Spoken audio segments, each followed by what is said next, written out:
E nesse episódio não podia ser diferente, eu quero falar muito sobre desafios e algo que eu sempre digo muito por aí. Prepare-se para o pior, porque quando a fase está boa, é tudo muito fácil. Então, assim, a gente tem que estar preparado para quando o bicho pegar, o que que a gente vai fazer, como que a gente vai reagir a isso. E já falando um pouco sobre isso, cara, falando de desafios, o que que são os desafios? Segundo o dicionário, é o seguinte, dicionário online que eu peguei aqui não é o Aurélio, é o Aulete, mas é, pô, muito bom esse dicionário também, que é o seguinte: ação ou resultado de desafiar. Ato de provocar alguém para algum combate ou luta.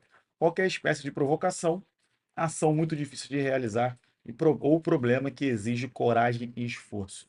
Então, aqui falando um pouco dos desafios, a nossa vida ela é toda repleta disso, né? Talvez a gente não se dê conta, mas a gente vive dessa forma, né? Seja que você, cara, se manter até no teu trabalho, se manter numa atividade e tal, ou você tá ali buscando uma coisa nova, uma coisa maior, e tudo isso exige desafio e um certo nível de esforço, né? Então, assim, de alguma forma, para as pessoas que estão buscando evoluir, o desafio delas é nesse sentido, né, de buscar evolução, de buscar melhoria e tal. Enquanto algumas pessoas, infelizmente, elas não percebem ou não lutam tanto, né? O desafio delas é pelo menos se manter onde elas estão, né? Então cada um vai ter o seu próprio desafio, né? É essa questão toda que a vida é o tempo todo assim, o tempo todo assim. Cara, não sei se você já tirou carteira de motorista, mas é uma das coisas mais aterrorizantes que eu já vi na vida, e eu não sei por que que é assim. Na verdade, eu tenho uma ideia, principalmente por causa da prova, né? Então, assim, você vai lá, faz autoescola, até ali parece tudo tranquilo, a aula teórica relativamente fácil, né? Você vai para aula prática, quem nunca dirigiu, né, não tem, nunca teve o contato, vai começar a ter o contato pela primeira vez, chegou a época que tinha simulador e tudo. Mas na hora da prova, é um desafio surreal, porque você chega, pelo menos aqui no Rio de Janeiro, e tem muita gente fazendo a prova. E se você não é um dos primeiros, você vai ver um monte de gente ficando reprovado. Aquilo ali sobe a tua adrenalina e acaba que o desafio, ele que era um desafio que você estava acostumado a fazer ali, porque você vai dirigir o carro que você teve aula, você vai estar com as pessoas ali, com o teu instrutor, né, da autoescola que você está acostumado, apesar dele não estar ali te guiando na hora da prova, ele está com você dentro do carro.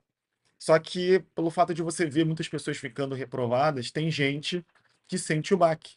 Tem gente que fica reprovada. Eu, na primeira vez que eu fiz, eu senti um pouco. Eu fiquei reprovada na primeira tentativa, né? Eu tava balizando, tava até encaixando o carro direitinho, mas na hora de... Entrei de ré, né? E na hora de botar o carro para frente, eu acabei não tirando a ré, botando a primeira marcha. E quando eu acelerei, fui lá, deu só um leve toque na baliza e acabou, né? Mas apesar de eu achar que eu estava tranquilo, provavelmente o desafio e ter visto pessoas ali sendo reprovadas acabou me deixando nervoso de alguma forma, ali até no subconsciente.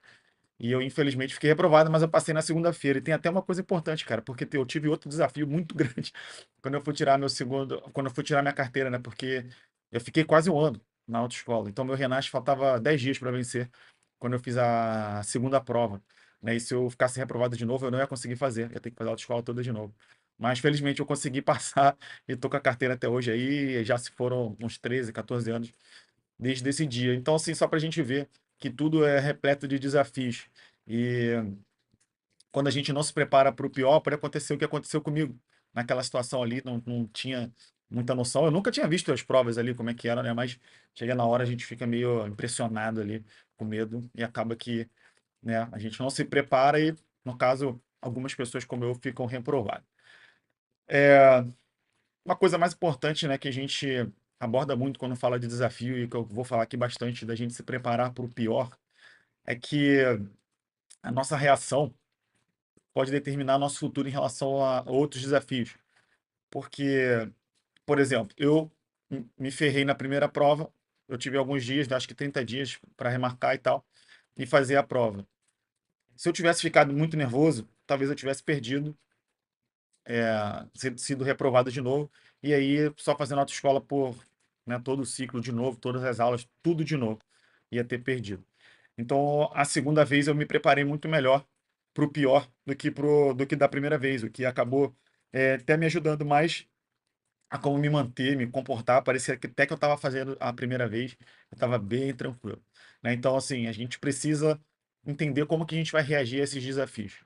Então, se você, cara, que está no meio de um desafio, deixa um comentário aqui, cara, qual é o desafio que você está enfrentando e como é que você está se preparando para ele, se você está ficando nervoso, nervosa, porque isso aqui nesse episódio de hoje do podcast do Lições Cash, a gente está abordando essa questão e eu quero muito te ajudar a desmistificar toda essa parte difícil, porque, cara, é difícil para todo mundo. Tudo é difícil para todo mundo, em alguma medida, até você se acostumar com alguma coisa. E você se preparar, você entender que alguma coisa de difícil, de ruim pode acontecer, talvez você se prepare melhor, né? E para reagir caso aconteça esse algo de ruim, né? Que a gente sabe que pode acontecer e que às vezes também quando a gente está com excesso de confiança ou achando que está tudo garantido e você não se prepara para o pior, e muitas vezes a gente cai do cavalo. Eu tô até lendo um livro chamado O Ego é Seu Inimigo, tô com o audiobook, na verdade, nem tenho ele aqui, adoro até ler o livro físico, mas tô com o audiobook que fala sobre muito essa questão do ego, né? O nosso ego, quando ele está acima do nosso pensamento, quando ele está dominando a gente fica diferente, a gente fica arrogante. E assim, não estou nem falando com outros, né? A gente muitas vezes fica arrogante com a gente mesmo e acaba que uma coisa que parecia ser fácil pode acabar te derrubando do cavalo, né? Por esse excesso de confiança aí, o ego, cara. Uma das coisas, né, que eu vi no livro e concordo bastante é que, independente da situação, independente do tempo, independente da época, o ego sempre vai ser o seu inimigo, né? Então, talvez a gente se preparar para o pior é algo que a gente já coloca esse ego para longe e entende que nem sempre a gente vai vencer, né? E o mais importante é como a gente reage a tudo isso.